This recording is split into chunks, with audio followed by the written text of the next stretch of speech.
أبار بييران يعنت يران يافوين دبيعية إريادا سوا كو بريهان دم بمقل كود بدين هاي تاسيو سببو تاي أبار بهسن أو صو نغنغنيو لعيفيي نولوش بلشدا سيبرير قوراغا يبيلليدا waxay si gaar ah u taabatay dadku nugul sida waayeelka iyo carruurta oo u adkaysan karin isgediga cimilada roob yaraanta iyo ciriiriga nololeed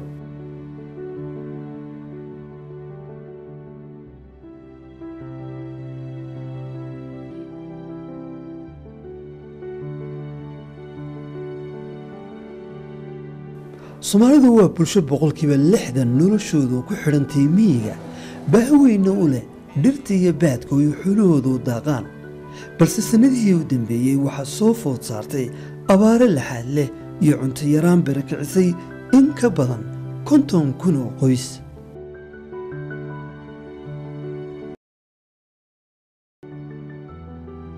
abaare kuma sugtay intaad ka diyaar garoobayso kuma yaraysato adiga oo jilicsan haddii abaar ay timaado waxa ugu horeeyaad ka fikirtaaba waa meeshaad uga guuri lahayd eed ka heli karto biyo iyo baad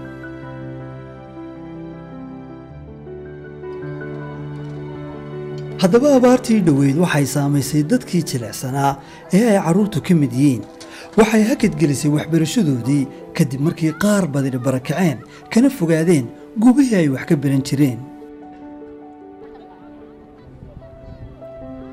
si taas loo daboolo iyadoo laga jawaabayo in loo fidiyo bulshada barakacayaasha ah gargaar degdeg ah oo isugu jira biyo cunto daawo iyo hoy sidoo kale in dugsiyada loogu dadaalo inaanay ardaydu ka tegin oo la suurtogeliyo keenista agabkii iyo baahiyihii kala duwanaa ee dugsigu u baahan yahay kadib markii xaaladda abaartu dhacday waxay noqotay in baaq xukuumadda oo madaxweynuhu ugu horeeya soo saaro maadaama abaarihii ay dhowr jeer soo noqnoqdeen sanadkanna ay bariga abaari ka dhacday in emergency dalku ku jiro sidaa darteed dhammaan hay'adaha UN-ka iyo hay'adaha internationalka iyo kuwa localka waxay noqotay xaaladaasi dhacday in laga jawaabo hay'adda UNICEF waxay noqotay markaasi hay'addii ugu horeysay ee shaacisa inay emergency-ga wax ka geysanayso maadaama aanu ahayn partner horena waxaan garanay annagoo iskaashanayna UNICEF iyo wasaaradda waxbarashada iyo ayooda in mashruuc dadkii soo barakacay abaaruhu saameeyeen inta badan aan cunto la siiyo iyo xooluhu la badbaadiyahayn maadaama ay dadkiina wax yeeloobeen carruurtii iskuulada ka soo barakacday ee waxbarashadoodii lumiyay ee dadkoogii la soo hayaameen sidii ay u heli lahaayeen waxbarasho oo waxbarashadooda u sii wadan lahaayeen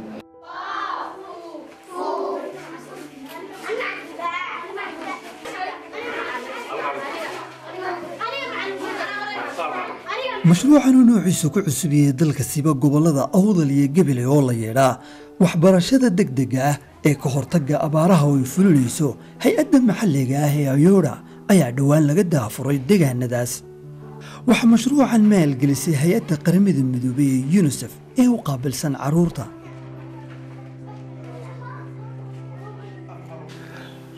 hay'adda internationalka ee UNICEF ee maalgelinaysa mashruucan hay'addan Ayora ay imika responsible ka tahay aad iyo aad baan ugu mahad celinayna taasi taaway ta kale waxay wax tartay deegaankay wax taraysa abaar baa jirta barnaamijkii uu ku soo baxay markii hore mashruucu qoladiisa guursadii way noqdeen iyagu ilaahay baa abaartay ugu xoolaha ka dhamaadaan laakiin dhulkii barwaaqay ka dhacday oo cidii halkan haday iskuulada halkan ka galeen xagaana way ka socdaan oo way kala kulmayaan iskuulkii halkii looga bilaabay laakiin halka ay ku hadhay faa'iidadu waa goobta waxaan aad ugu mahad celinayaa ururka maxalliga ee Ayooda oo kulley hawlo badan oo ahayd horena aan uga soo wada shaqeynay waxa Educate the Child oo ah mashruucii dugsiyada aada ee xeebaha kana uu yahay markaa mashruucii labaad aan wali ka wada shaqeyno oo ah mashruucan markaa sidii abaaraha oo ah education emergency maadaama abaartii gobolkan ma helin laakiin goboladii ay heshay wuxuu noqday gobolkan waxa gobolkii ugu ballaadnaa ee gobolka oo dadku ku soo qaxaan taas waxay keentay in waxay dadku haysteen dadkii markay isla qaybsan labadiiba ay abaarta saameysay abaartuna ka wasaarad ahaan de kulley inta waxa ugu badan ay saameynta ku yeelatay waa ubadka iyo hooyooyinka marka ubadku si ay waxbarasho u helaan darteed ayaa horta mashruucan si dhaqso ah uga soo jawaabtay in UNICEF iyadoo waxaan leeyahay waa aad baan uga mahadnaqayaa kii hore Educate the Child UNICEF waa lahayd kanna iyo ka markaa leh waana kulley waa hay'ad qaabilsan marka caruurta waxaan leeyahay waajibaadkii loo igmaday wax ka badan ayay markaa qabatay waxa ugu muhiimsan ka gobol ahaan inaan barnaamijkan ogta helno oo nagu soo martay qaadaan sharaf bay noo tahay inaan ma taqaanay aan la garab galno waxaan uga baahantiinba runtii ka xog haya ahaan waxaan la shaqeynay gudida abaaraha ayaan kala shaqeynay ma taqaanay feerinkii iyo qolinkii barakacayaasha ahaa markii dambe waxaan ka shaqeynay si loo rareeyay dadkii ma taqaanay soo guuray inkastoo ilaa imika wax yar hareen ilaa imika waxaan diyaar u nahay inaad barnaamijkan waxaad ka gobol ahaan nooga baahataan aan nahay ka Mustafa ahaan gacan yaraha gudoomiyaha gobolka shaqadeeduna tahay inaan isku xiro wasaaradaha ama hay'adaha dawliga ay kuwan dawliga ahaynba iyo maamulka gobolka gudoomiyaha isku xiro diyaar baan u ahay shaqadan ma taqaanay aad inagu diyaar ka tihiin runtii mashruucan education emergency dad response dadkii abaaraha ka soo kacay degdeg waxbarashada loogu celinayo waa mashruuc markii hore loo baahnaa waa mashruuc baahideeda iyo madaragtay needskayga meesha yaale waxaan anagu taagnaa needska iyo agabka aad bixinaysaan sida iskuulada aan lahayn madaragtay feeding ugu sameeyeen iskuulada macallimiintoodii aan loo hayno kala waxbarashada meeshaar siiseen iskuulada qaarkoodna aad kabteen waxa uu daboolayaa mashruucan adeegyo kala duwan oo laga fulinayo 30 dugsi oo ku yaal gobolada Awdal iyo Gabley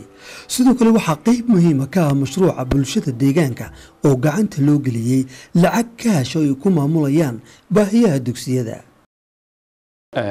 ay tabiidan qaybno wuxuu isugu jiraan wallahi la 4 laashan waxa kamid ah qalabkii teaching and learning aids qalabkii ardaydu wax ku barayeen iyo wax loogu dhigay waxa kale ku jira recreation kit wala qalabka ardaydu sportiga ama madadaalooyinka ku samaysan xiisadaha ay leeyihiin waxyaalaha kale loo qaybiyo waxa kamid ah in iskooladii feedingkii la geeyay arday kasta waxa laga caawiyay agabkii waxbarasho ee wax ku baran lahaa waxa mashruucan kamid ah in ardaygii goobtiisii waxbarasho loogu sameeyo qoodin taasoo loogu kariyo cunto dheelitiran si ardaygii aanu uga warwarin cuntadiisii isla markaana loo joogteeyo aqoontii waxbarashada ee uu baahnaa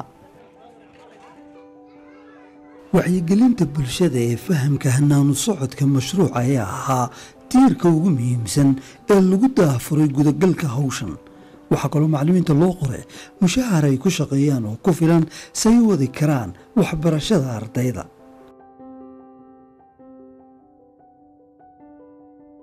guud ahaan mashruucan waxaa ka faa'iidaystay ilaa 1950 arday oo isugu jira kuwa deegaanka hore oo deganaa iyo kuwa suguurtada ah ee ku soo qaxay ee ka soo cararay abaarihii dalka ka dhacay siba gobolada bari ee Somaliland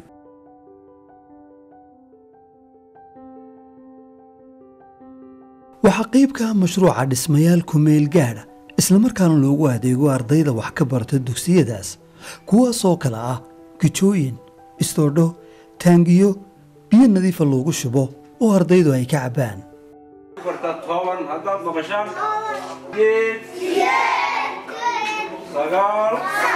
ma sahlana fulinta mashruuc kan oo kala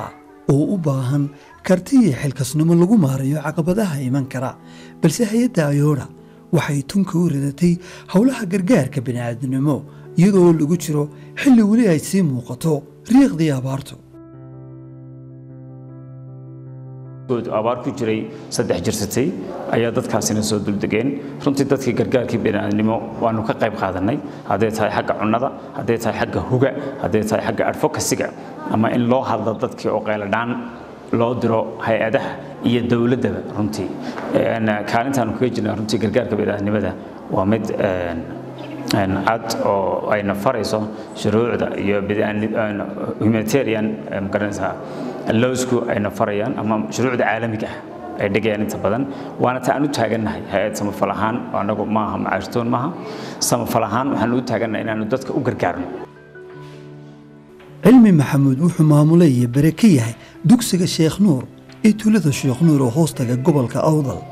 waxa uu iga warbixiyey taakulaynta loo fidiyo dugsiga uu maamulaha ka yahay iyo isbeddelka ku yimi intii uu socday howlaha gargaar ee waxbarashada degdega ah ee ka hortagga abaaraha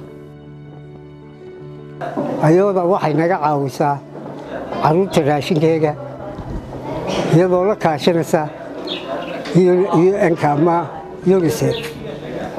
waxyaabaha inoo dhistay iskuulka wax badan bay ka qabatay waxaa ka mid ah taangiga oo inoo ribeergaraysay hal istooro inoo dhistay buugaga iyo qalimaantii oo inoo keentay raashinkii oo inoo keentay waxyaabahaasoo dhan waxaa naga caawisay hay-adda run ahaantii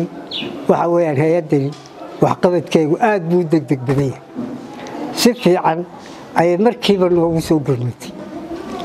carruurtaasi haddayaanay heli lahayn waxyaabahaasoo dhanna maanta dee iskuulkan ma jireen qaar aan waxba qori karin oo jahal ah ayaa ku jira maanta markaad dhex joogto dugsiyada uu ka socdo mashruucani waxaad arkaysaa ardayda oo wejiyadooda ay ka muuqato farxad iyo inay sii jeclaysanayaan sidii ay u wadan lahaayeen waxbarashadooda